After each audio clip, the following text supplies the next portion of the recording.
మిత్రులారా, రేవంత్ రెడ్డి ఎందుకు ఎగిరిండు, ఎందుకు కొడుతుండంటే గిల్లు మొత్తము 6,000 కోట్ల కాంట్రాక్టర్లు, దానికి బినామీ 6,000 కోట్ల రూపాయలు, 6,000 కోట్ల కాంట్రాక్టులు ఓ బినామీ పేరుతోటి కోట్లు సంపాదిస్తుంటే, అవినీతి చేస్తుంటే ప్రశ్నించినందుకు కేసీఆర్ మీద కామెంట్ చేస్తుంది.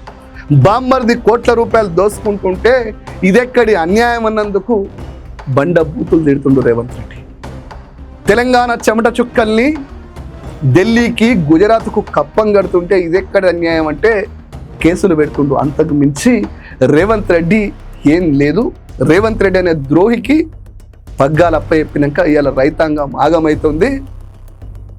ఎంపీటీసీ సర్పంచ్ ఎలక్షన్ల ముందు రైతు బంధు అన్నోడు, సంక్రాంతి తర్వాత రైతు బంధు అన్నోడు, మళ్ళీ ఇలా మున్సిపల్ ఎలక్షన్ల తర్వాత రైతు బంధు అంటాడు. ముసలోళ్ళ పెన్షన్లు కూడా 2 నెలలు ఎగ్గొట్టిన దొంగ, పట్ట పగలు పైసల కట్టలతో దొరికిన దొంగ, ఇలా ప్రజల్ని ఏమార్చిన దొంగ, 426 గ్యారంటీలతో ఆగం చేసిన దొంగ ఇలా మాట్లాడుతుంటే బాధ అవుతుంది.